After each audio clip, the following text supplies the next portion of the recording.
Hi, I'm Water. In this video, we're going to be going over the CSGO market, but actually in 2016, as it is pretty mind-blowing when you go ahead and look at some of these items and the transformations which they've gone through throughout the years. If you played CSGO back in 2015 or 2016, you know that it's gone through a bunch of different changes, including the market, skins, and how everything works all together, which is what we are going to go over in this video. We're going to take a look at the market in February 2016, which is essentially before all the market holds and when Steam Mobile really got enforced. That happened literally a few weeks later in March.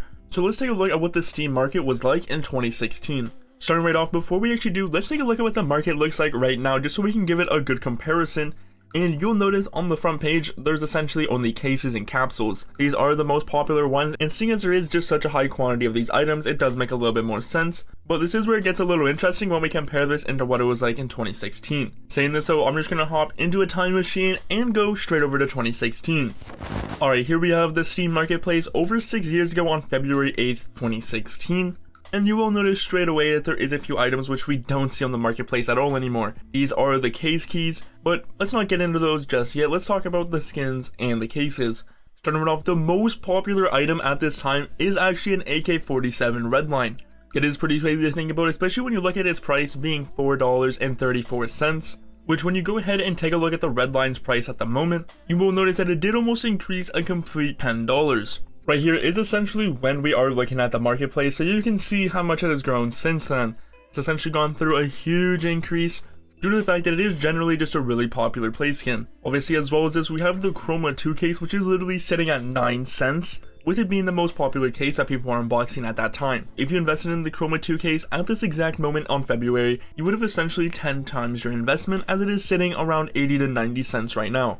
As well as this, two other of the most popular skins at this time in February is actually the Op Asimov Battle Scarred and the Op Asimov Field Tested, which are both equally just as light, one being the Black Amov, one being the regular Asimov, which you can see their prices being $21 and also $33, which is pretty mind-boggling when you actually go ahead and take a look at the Op Asimov in the store at the moment, as you will see its current price being around $122, literally almost a full $100 increase towards its price back in 2016.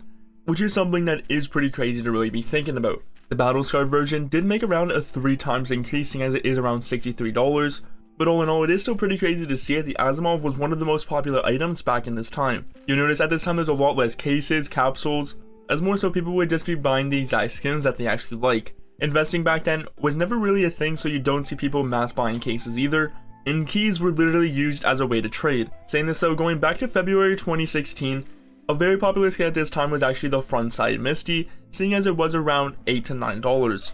Saying this though, something which is very surprising when it does come into the Frontside Misty is the fact that it has barely changed at all. You take a look at something like the Asimov, which gained over $100 throughout the years, and you compare to something like the Frontside Misty, which literally only changed a few cents.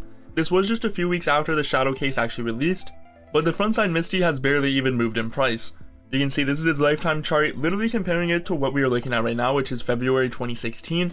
You will see it's around sitting at the same price, being $12 at the moment. There's many reasons for this happening, but the main one is really just there's better AKs that continually get released.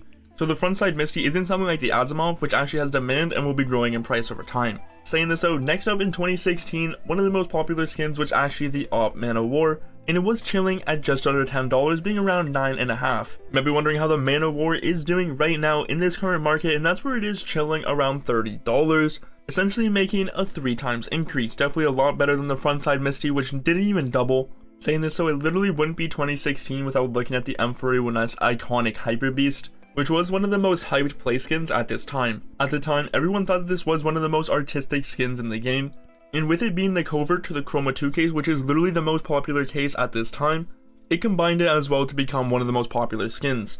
You'll notice it was chilling around $14 in this time frame in February 2016, and surely one of the most popular skins at this time had to have increased in price and at least doubled or tripled, seeing as so many people liked it. So let's go ahead and take a look at the price. This is where when we check it out right now, you will notice it is literally at $24, essentially not even doubling in price at that point. Let's take a look at the lifetime chart, and where you will notice that after this time frame, it did start to go down quite a lot due to the fact that so many people were unboxing them, increasing the supply, and over the years, less people would demand for them. Very similar to the AK and the Frontside Misty, more M4 skins started to get released, so it's not like the only good one was the Hyper Beast anymore. Saying this, so it did recently start to pick up some demand and some hype, but definitely didn't make some insane price jumps. Saying this, so this is just a look at the market in 2016, just a look at what skins were popular and how people were actually using the market. You'll notice it's a lot different from what we see now, as there's a lot more skins rather than cases, and marketable keys are right there at the top, which essentially don't get sold at all anymore. Back then, people were literally trading and selling skins using keys. Saying this, so if you have any other suggestions and you want to take a look at something else from CSGO in the past, make sure you let me know in the comments down below. So hope you are staying hydrated. Until next time, it's in water, and I'm out. Peace.